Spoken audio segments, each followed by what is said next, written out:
following the money. The court documents showing what happened with regulators and the San Onofre investigation.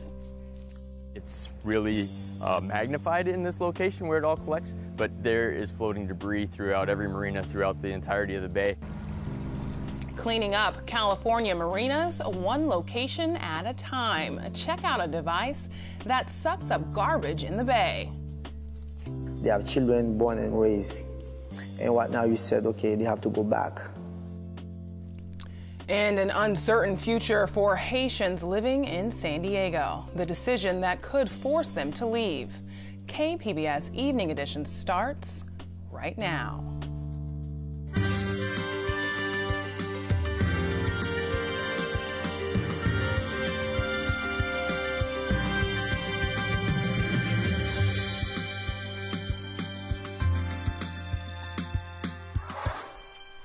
Good evening, and thanks for joining us. I'm Ebony Monet. Calling it an issue critical to San Diego's economy, the Regional Chamber of Commerce is the latest voice to call for action to protect the dreamers. KPBS education reporter Megan Burks has more on how the business community is getting involved. The DREAM Act would chart a path towards citizenship for the hundreds of thousands of immigrant youth in limbo after President Trump ended a program in September that shielded them from deportation. A coalition of California's regional chambers of commerce urged Congress today to pass the measure before the end of the year. We support comprehensive immigration reform, but we also support the DREAM Act. We think it's incredibly important to the economy. A lot of jobs are taken by dreamers who we wouldn't be able to replace any other way. And we also think it's important for families.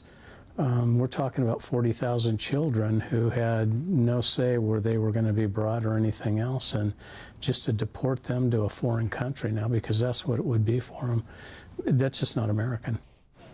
A third of San Diego's workforce is made up of immigrants, and they're responsible for about a quarter of the region's gross domestic product. The chamber says San Diego's congressional delegates are likely to vote for the DREAM Act. A more restrictive bill has also been considered, as has delaying any decision on Dreamers until early next year. Megan Burks, KPBS News. President Trump's executive order on sanctuary cities is on a permanent hold. The order was given by a federal judge in the Bay Area. January's executive order withholds law enforcement grant money to cities that don't fully cooperate on immigration matters. The judge in the case says the order violates the separation of powers under the Constitution. Senate Republicans are still working to push the president's border wall project forward. Today, they included border wall funding in a new spending bill for Homeland Security. The line item calls for nearly $2 billion to cover border barriers and tactical infrastructure. Construction crews finished building 8 prototypes in Otay Mesa last month. Estimates for the cost of the border wall have ranged up to $38 billion. What's next for Haitians in San Diego now that the government is ending their temporary protected status? Homeland Security has announced Haitians with this status have until the summer of 2019 to leave the U.S. KPBS Frontiers reporter Jean Guerrero has more.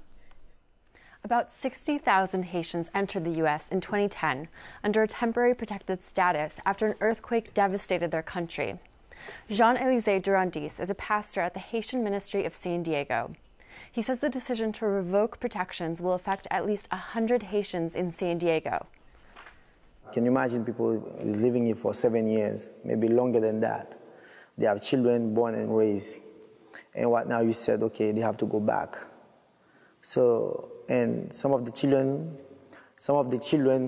they are U.S. citizens, so it's a big decision, yeah. Homeland Security says the situation in Haiti has much improved since the earthquake. But Durandis says last year's Hurricane Matthew and continued government dysfunction make returning to Haiti an impossible prospect for most Haitians. Jean Guerrero, KPBS News. The president of CBS News says nothing is more important than ensuring a safe professional workplace. And that's why the network announced today it has fired news anchor Charlie Rose. He was also a contributor to 60 Minutes. This morning, Rose's co-anchors on CBS This Morning reacted to sexual harassment allegations. This will be investigated. This has to end. This behavior is wrong, period. I'm still trying to process all of this. I'm still trying to sort it out because this is not the man I know, but I'm also clearly on the side of the women who have been very hurt and very damaged by this. The Washington Post reports Rose is accused of sexually harassing 8 women from the late 90s to 2011. The alleged misconduct includes groping, lewd phone calls, and exposing himself. Rose has apologized for what he calls inappropriate behavior. PBS has halted distribution of Charlie Rose's interview show. We're also hearing today about a new harassment allegation against former San Diego Mayor Bob Filner. A congresswoman from Colorado says Filner made unwanted advances on her when he was still serving in Congress. Today we talked to SDSU Women's Study professor Huma Ahmed Ghosh about Filner. Charlie Rose, and if we're seeing a cultural shift in how these cases are treated. Yeah, I think CBS did the right thing. It's very, very important to remove somebody who's creating an unsafe environment immediately, and then, look into how that person can be rehabilitated or whatever else. This issue is not new. It's been going on since the beginning of humankind, maybe. And neither is it new. The Me Too hashtag and its popularity is definitely caught on and provided resources and means and ways for people to speak up. But we should not forget that historically we had some major cases with Anita Hill, which is almost 20 years ago, which did bring about some policy changes. On several occasions, Thomas told me graphically of his own sexual prowess. Because I was extremely uncomfortable talking about sex with him at all, and particularly in such a graphic way, I told him that I did not want to talk about these subjects. But it is a very hot topic just now that needs to be grasped and pushed in a direction where we can look at the bigger institutions that allow this to happen.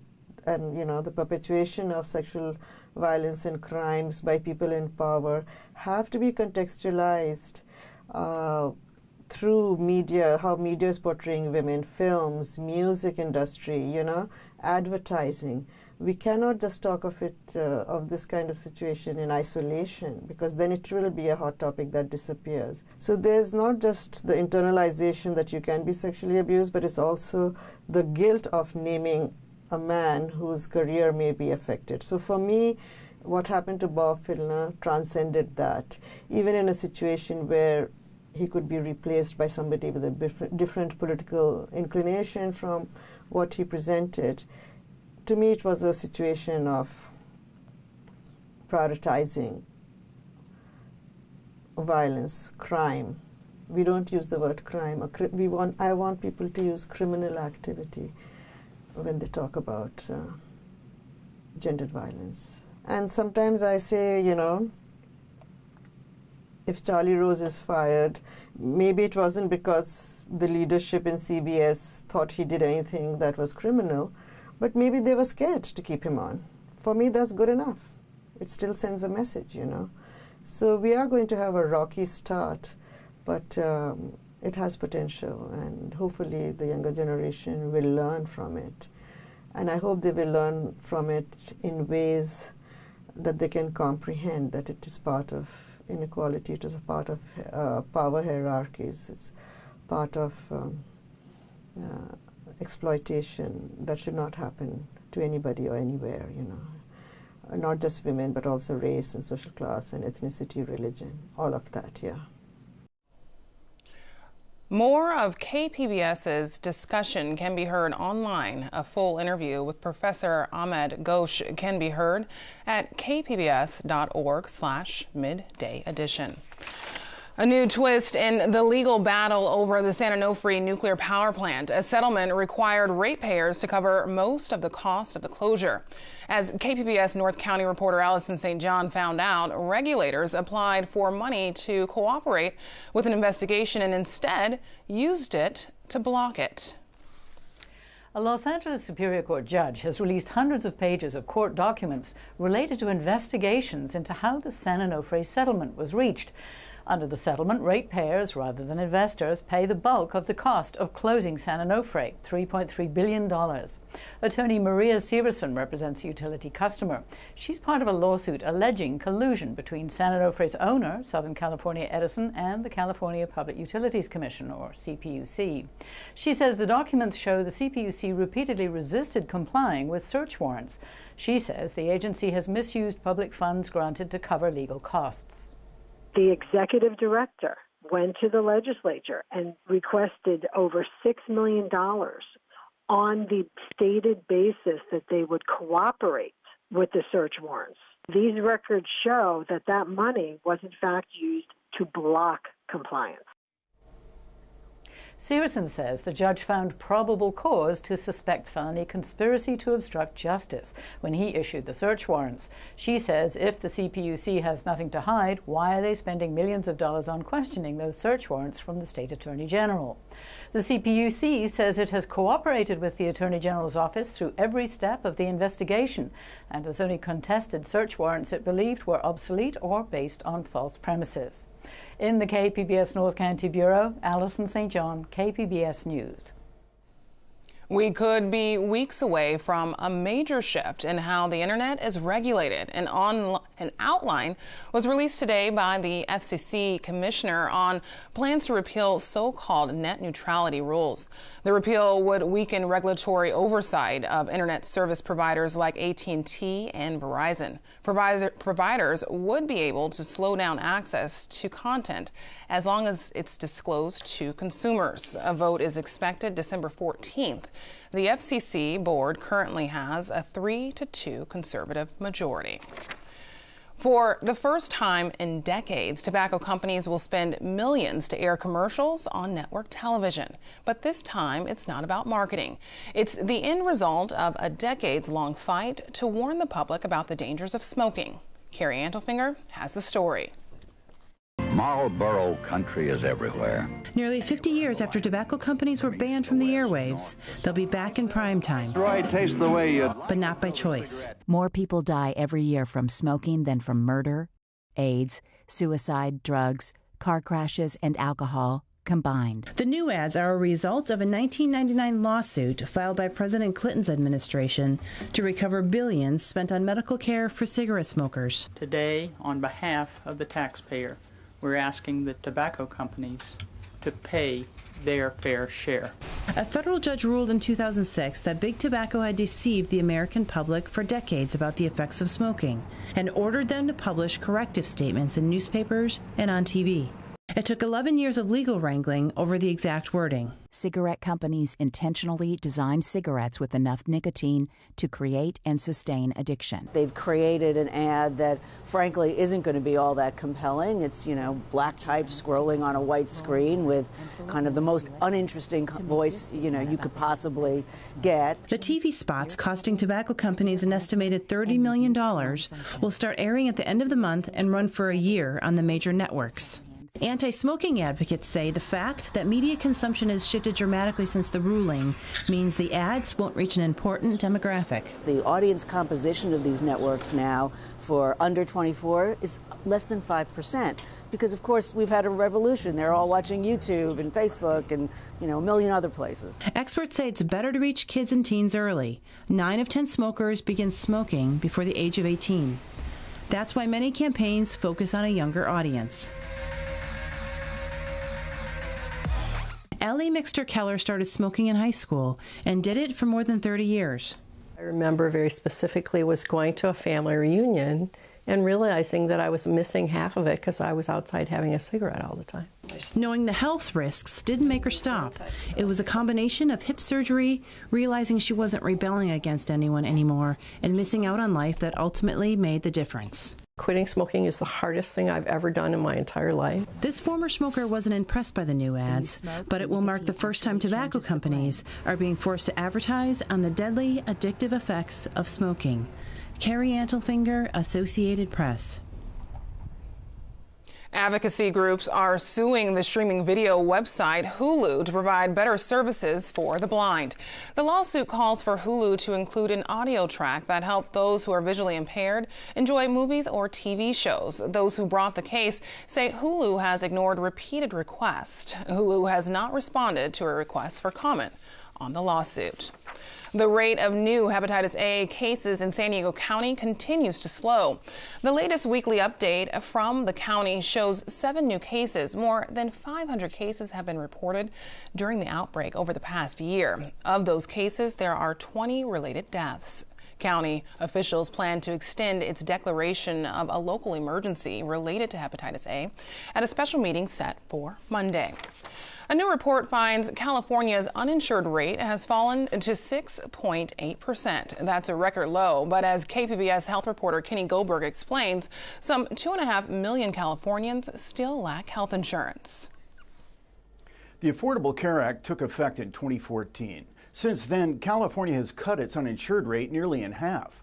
Despite that achievement, many in the state are not covered. The Census Bureau finds some 315,000 people in San Diego County don't have health insurance. Anthony Wright directs the nonprofit Health Access California. He says health plans remain unaffordable for many people.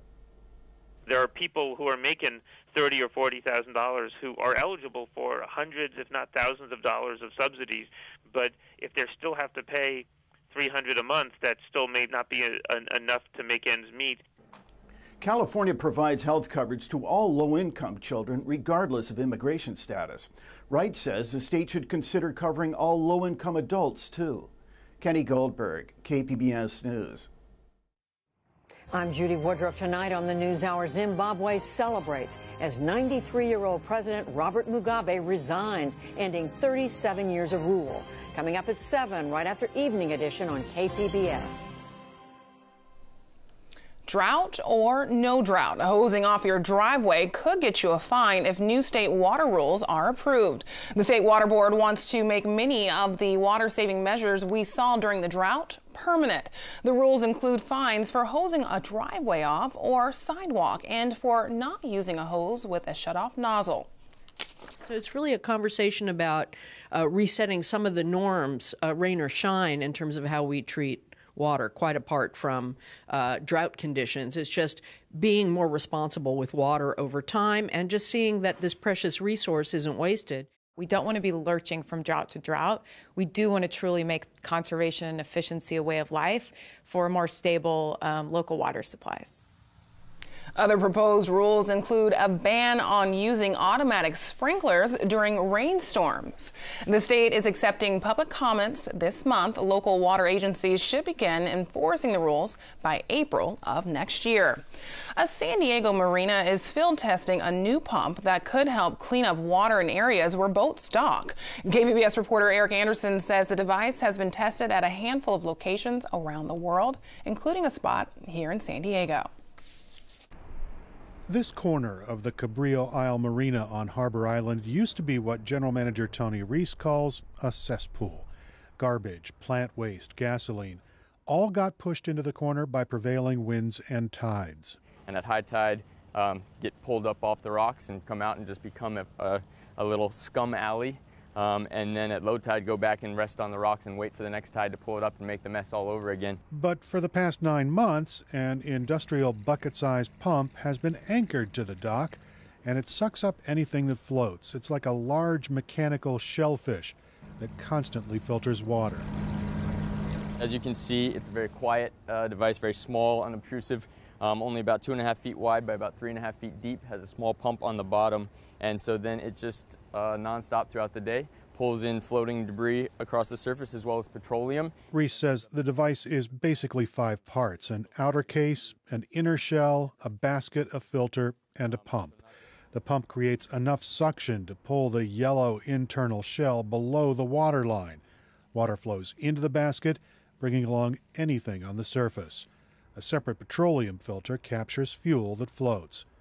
Reese says the device is located on the dock so the pump can be plugged in, and that allows it to run around the clock. It's really magnified in this location where it all collects, but there is floating debris throughout every marina, throughout the entirety of the bay, and throughout the ocean. So this is just the kind of tip of the iceberg. Before the filter was installed, maintenance workers collected debris with skimmers and other tools, but that work was time-consuming and ineffective.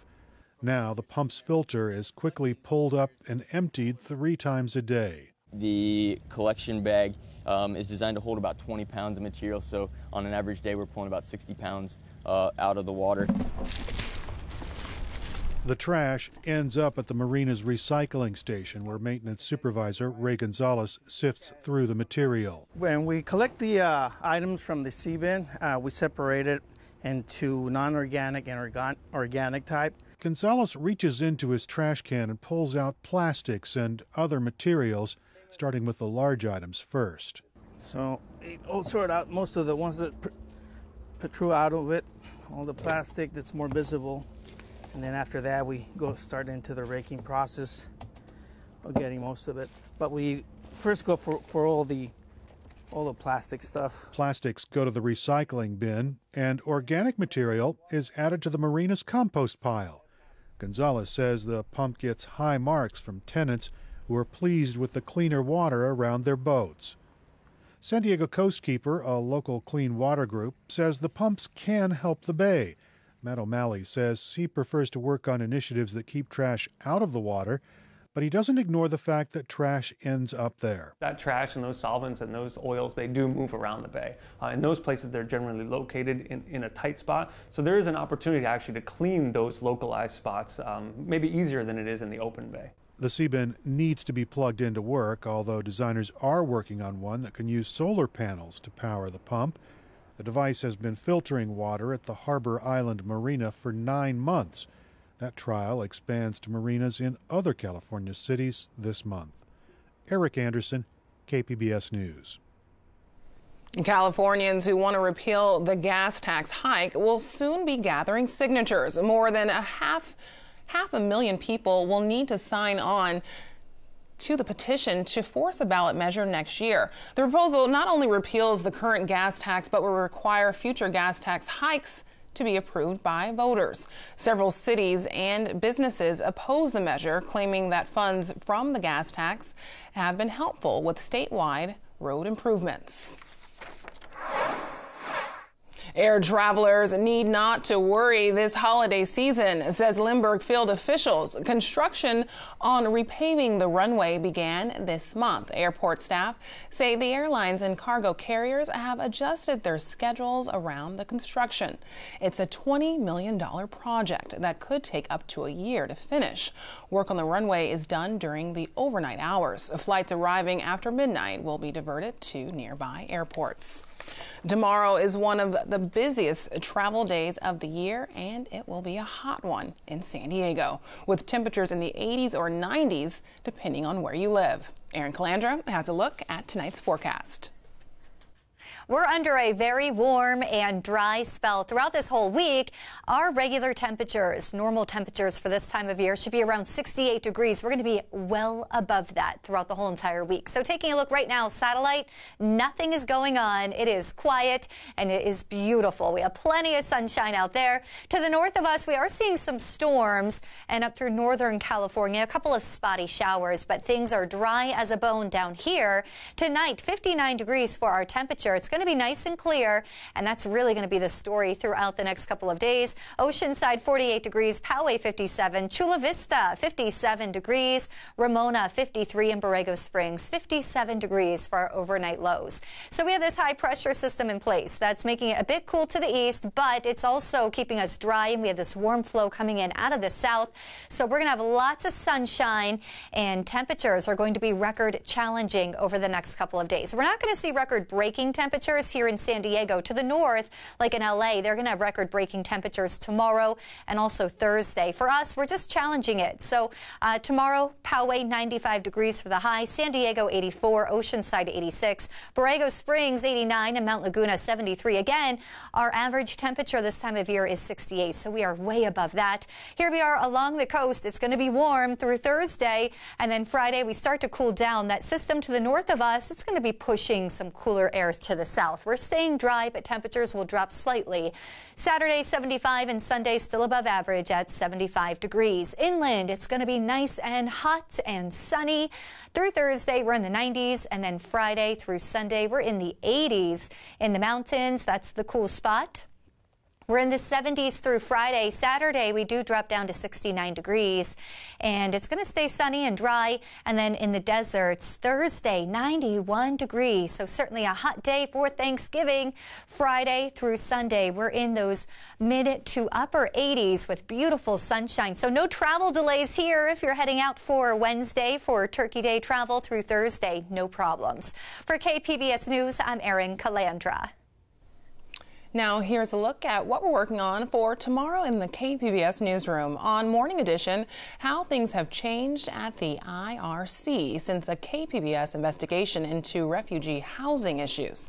And on Midday Edition, it's Turkey Talk. Chef Bernard from the Marine Room is taking your calls and questions. That's tomorrow at noon on KPBS Radio. You can find tonight's stories on our website, kpbs.org/evening edition. Thanks for joining us. Have a great night.